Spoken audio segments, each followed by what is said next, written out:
Assalamualaikum warahmatullahi wabarakatuh. Salam sejahtera bagi kita semua. Salam Pramuka. Jumpa lagi dengan Kak Cito, tetap di channel Raja Sujito. Bagi yang baru menemukan channel ini, kakak harap kalian bantu untuk menekan tombol subscribe-nya, karena subscribe itu gratis guys. Tidak perlu panjang lebar, langsung saja ke menu utama. Kali ini Kak Cito akan memberikan satu materi tentang berkemah, agar di saat ada perkemahan kalian tahu apa yang harus dikerjakan.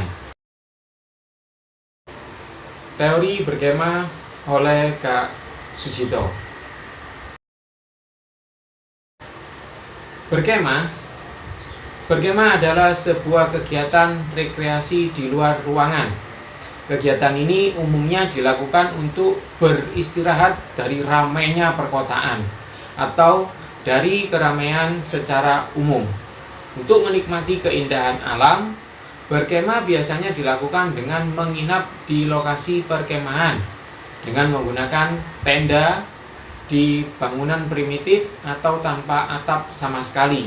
Dan biasanya tempatnya ini sekarang banyak sekali bumi perkemahan yang dibuka ya, apalagi kalau di dekat Surabaya itu paling tidak itu di area Pacet atau di area Mojokerto.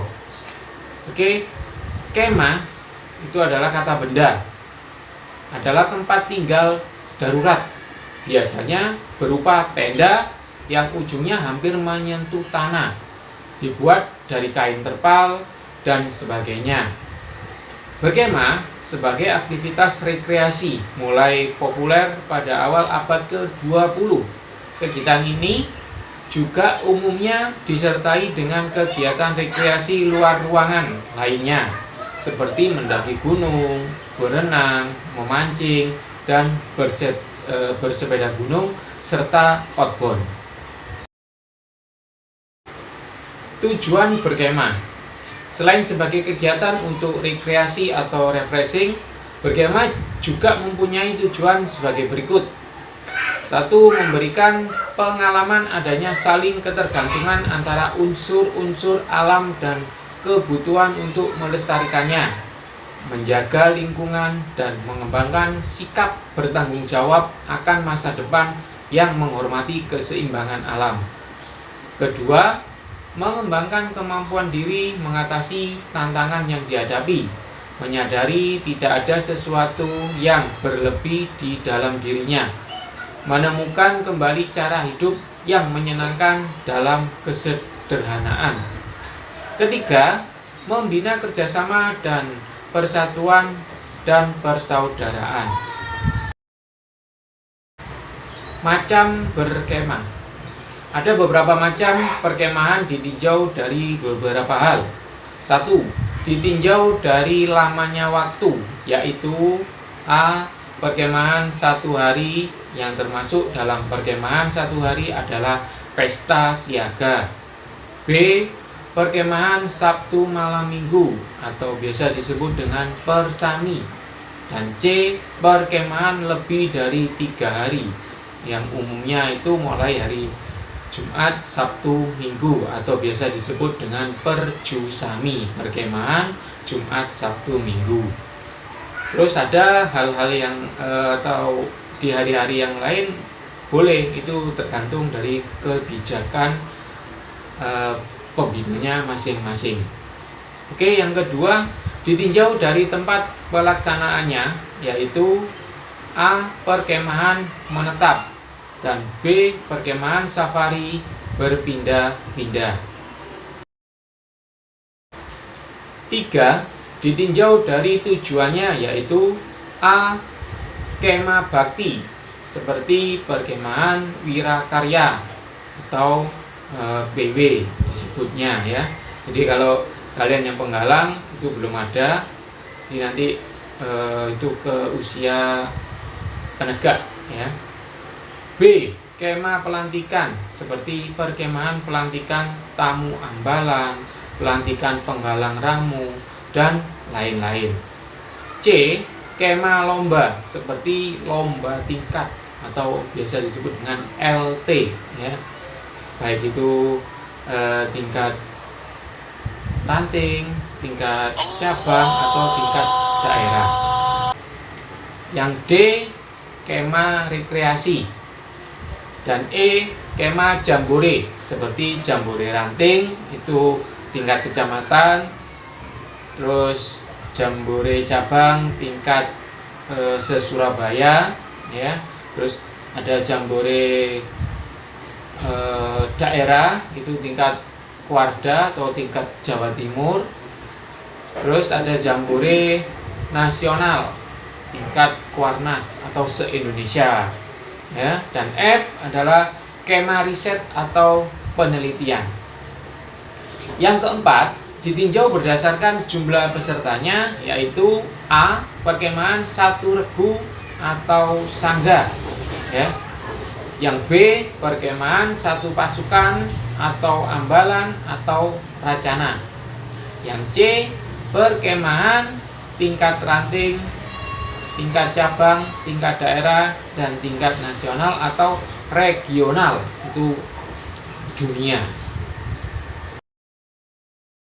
Nah, di situ kalian bisa lihat, ya, ada di hutan pinus, ya, itu bumi perkemahan, ya, jadi semi hutan, ya, tapi dekat dengan kampung, ya, terus dekat dengan sumber air juga, dan bawahnya itu adalah kema tingkat daerah, waktu itu di bumi perkemahan Serut, ya, Blitar. Terus yang di sebelah kanan itu kalian bisa lihat ada dua tenda dum, ya. Di lain waktu nanti saya kasih materi cara mendirikan tenda, ya, dan itu adalah perkemahan sangga, yaitu di sekolahan, itu waktunya persami juga, dan di bawahnya itu ada persari atau perkemahan satu hari untuk adik-adik siaga. Manfaat berkemah.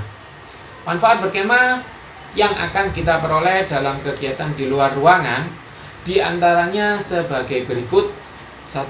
Mengagumi alam ciptaan Tuhan. Mempercakap diri dalam melaksanakan ajaran pramuka. Mempraktekkan sistem kerukunan. Mengenal alam dan kawan dari dekat. Menemukan hal-hal yang baru yang akan mempertebal mentalitas. Memilih tempat yang baik. Sebelum melaksanakan berkemah, sebaiknya kita memilih tempat yang baik demi keselamatan, keamanan, dan kenyamanan, di antaranya sebagai berikut, ya. Jadi sebelum masuk ke poin, saya tambahi dulu. Jadi biasanya kalau umpama salah satu sekolahan, ya, atau instansi mengadakan perkemahan, ini ada tim sapu ranjau atau biasa disebut dengan tim survei, itu mencari lokasi-lokasi yang baik yang nantinya bisa disesuaikan dengan keadaan. Umpama yang diberangkatkan anak SD, berarti situasinya yang tidak jauh dengan tempat makan atau warung, karena anak SD biasanya dikit-dikit makan, dikit-dikit jajan gitu, ya. Jadi kalau tingkat dewasa itu lebih cenderung ke tempat yang lebih masuk ke hutan, ya. Jadi jauh dengan kampung dan jauh dengan warung, ya. Oke. Poin A, mempunyai pemandangan yang bagus, itu pasti. Cukup banyak air untuk mandi, keperluan dapur dan minum, ya. Yang ketiga, tidak terlalu jauh dari desa atau kampung, pasar, tanah lapangan, jalan besar.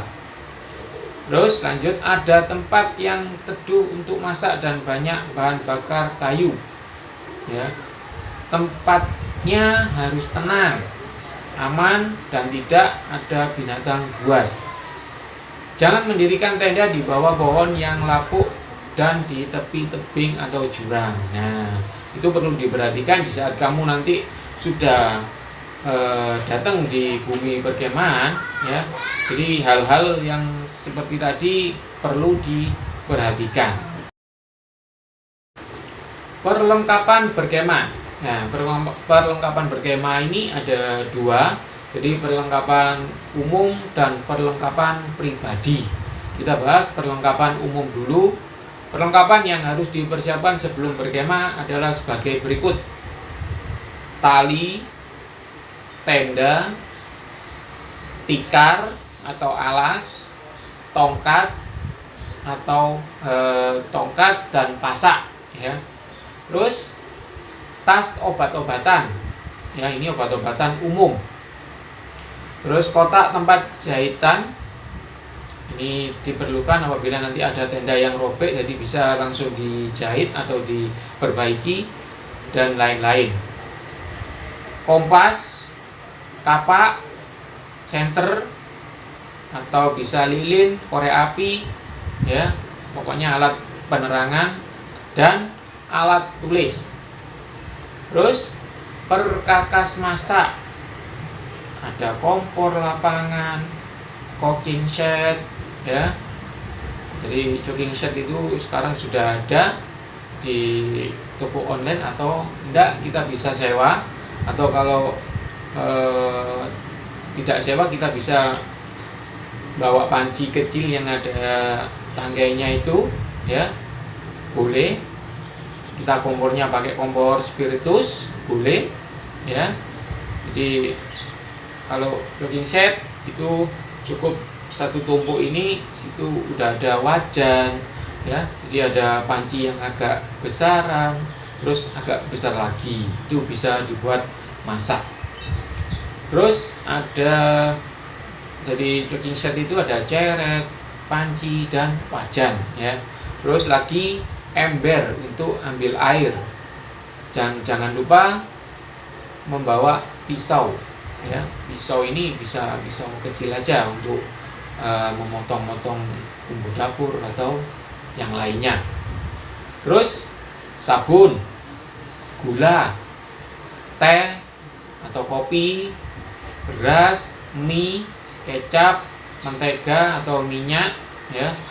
Terus garam, dendeng atau ikan asin, ya. Dendeng itu adalah daging yang dikeringkan, ya. Itu tadi perlengkapan umum. Sekarang kita pindah ke perlengkapan pribadi. Perlengkapan pribadi yang harus dipersiapkan adalah sebagai berikut: pakaian secukupnya, sepatu, sandal, handuk, kaos kaki, sabun, sikat gigi, ya, jas hujan atau ponco, ya. Kalau bisa jas hujannya itu yang ponco, jadi yang kelelawar, ya. Jadi itu nanti kalau nggak dipakai bisa dibuat tutup tenda, ya. Terus selimut, terus piring, panci, cangkir, sendok, garpu, dan obat pribadi. Contoh obat pribadi, kalau kalian punya asma wajib membawa obat khusus, ya. Jadi tidak merepotkan yang lain. Terus makanan kecil atau snack, ya. Jadi yang khususnya penggalang ini wajib membawa makanan kecil atau snack karena suka jajan.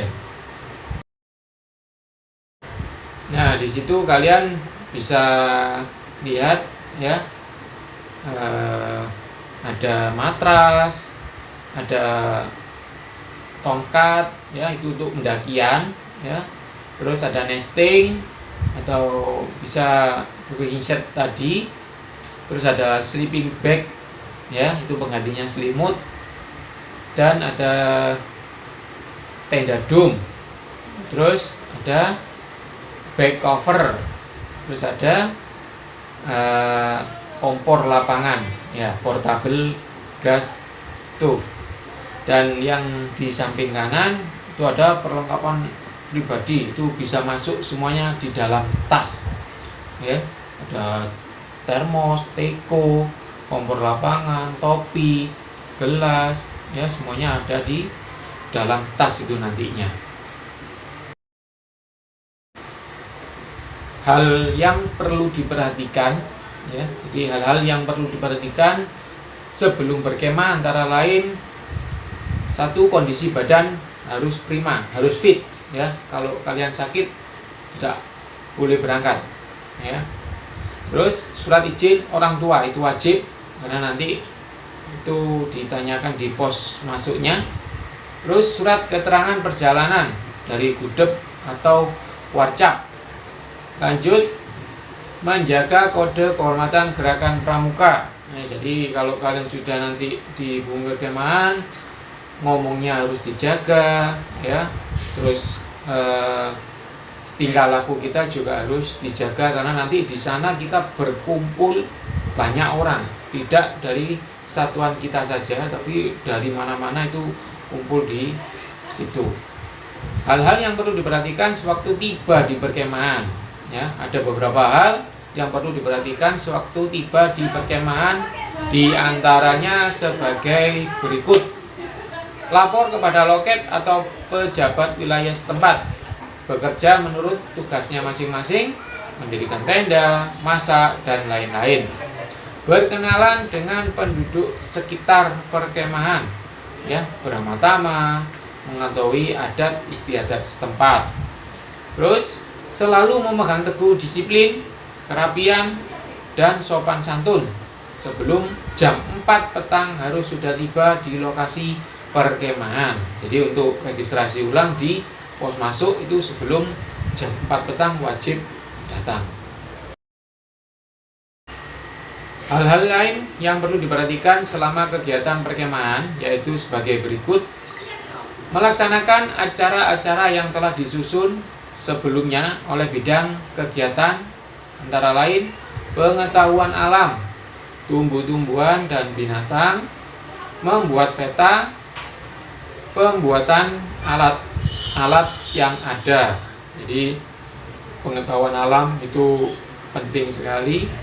Jadi medannya nanti di sana itu bagaimana, terus tumbuh-tumbuhan yang bisa dimakan atau yang tidak bisa dimakan dan beracun, dan binatang-binatang yang ada di perkemahan.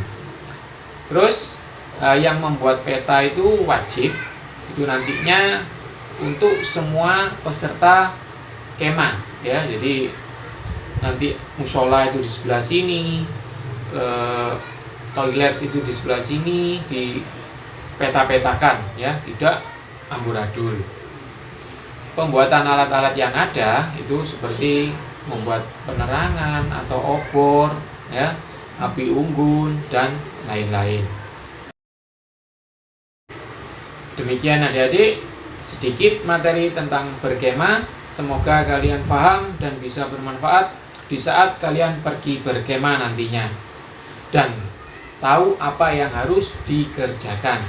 Terima kasih telah menonton video ini. Jangan lupa subscribe, like, komen, dan bila bersedia silakan video ini untuk di-share. Wassalamualaikum warahmatullahi wabarakatuh. Salam Pramuka.